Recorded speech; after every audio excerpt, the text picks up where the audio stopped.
अस्सलाम वालेकुम फ्रेंड्स, कैसे हैं आप सब। आई होप आप सब खैरियत से होंगे।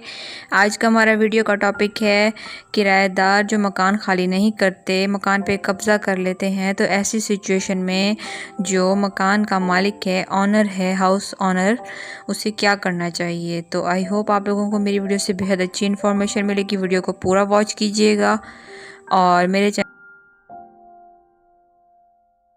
आए अब अपने टॉपिक को शुरू करते हैं। फर्स्ट ऑफ ऑल, किसी बंदे के मकान पर कब्ज़ा हो गया या किसी किराएदार ने कब्ज़ा कर लिया है उस बंदे के मकान पर, मकान नहीं छोड़ रहा, ना ही किराया दे रहा है, और जिस मकसद के लिए उसने ये मकान लिया था उस मकसद के लिए तो नहीं, किसी और गैर कानूनी मकसद के लिए, इल्लीगल पर्पज़ के लिए यूज़ करना शुरू कर दिया है उसने मकान को। तो ऐसी सिचुएशन में मालिक मकान को क्या करना होगा, ये तमाम डिटेल्स आपको इस वीडियो में बताऊंगी। तो इन सबको जानने के लिए वीडियो को पूरा वॉच कीजिएगा। और जो प्रोसीजर है वो ये है कि मालिक मकान को चाहिए कि वो किराएदार को नोटिस सेंड करे, लीगल नोटिस थ्रू एडवोकेट, और जिसके साथ रजिस्टर पोस्ट एडी और ड्यू एक्नॉलेजमेंट, इसकी रजिस्ट्री करवानी होगी। और इस नोटिस के साथ ये वजह लिखनी होगी कि माकूल वजूहात जिसकी वजह से वो बंदा नोटिस दे रहा है और इस किराएदार को खाली करवा रहा है मकान, ये तमाम वजूहात इस नोटिस के अंदर देनी होंगी। इसके बाद जो मालिक मकान है उसको चाहिए कि वो किराएदार को 1 महीने का टाइम दे कि वो 1 महीने के अंदर अंदर मकान खाली कर दे, ये भी मेंशन हो नोटिस के अंदर। और अगर वो इस कानून को नहीं मानेगा या इस नोटिस को नहीं मानता, अगर मालिक मकान की बात किराएदार नहीं सुनता, नहीं मानता, वो इसको सीरियस नहीं लेता, तो ऐसी सिचुएशन में मालिक मकान को चाहिए कि वो दावा दायर कर दे रेंट कंट्रोलर के पास। पहले तो उम्मीद है कि जो किराएदार है वो घबरा मालिक मकान की बात मान के मकान खाली कर देगा, लेकिन अगर वो नहीं करता तो फिर मालिक मकान को चाहिए कि वो रेंट कंट्रोलर के पास दावा दायर करे।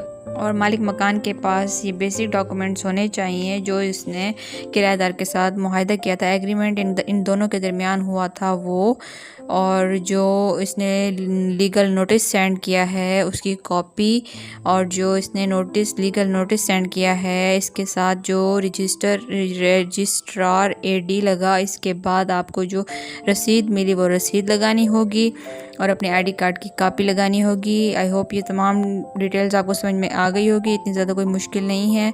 इसके बाद जो ऑनर है वो जाकर, जो हाउस ऑनर है वो जाकर फिर रेंट कंट्रोलर के पास दावा दायर कर देगा, और इस दावे में बाकायदा तौर पे रीज़न्स मेंशन करने होंगे, माकूल वजूहात, कि किसकी बना पर ये किराएदार जो है ना मकान खाली नहीं कर रहा, क्या वजूहात हैं जिसकी बना पर जो हाउस ऑनर है वो मकान खाली करवा रहा है किराएदार से। तमाम वजूहात दावे में लिखनी होंगी डिटेल के साथ।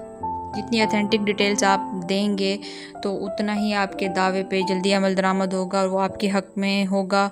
तो आपने ये दिखना है कि आप खाली करवाना चाह रहे हैं लेकिन वो खाली नहीं कर रहा, जिस इलीगल पर्पज़ के लिए उसने मकान लिया था, लेकिन अब वो उसे इलीगल पर्पज़ के लिए यूज़ कर रहा है। आपने ये सारी वजूहात लिखनी है और दावा दायर कर देना है रेंट कंट्रोलर के पास। तो आई होप आप लोगों को इस वीडियो से बेहद अच्छी इन्फॉर्मेशन मिली होगी और इससे आपको बेहद फ़ायदा होगा। और अगर कोई पॉइंट समझ में ना गया हो तो मुझे कमेंट बॉक्स में ज़रूर बताया कीजिए, मैं आपको दोबारा वो समझा दूँगी। और अपना बहुत ख्याल रखिएगा, ये आप लोगों के लिए लीगल इन्फॉर्मेशन है। आई होप इससे आपको बेहद फ़ायदा होगा और दुआ में याद रखिएगा। टेक केयर, अल्लाह हाफिज़।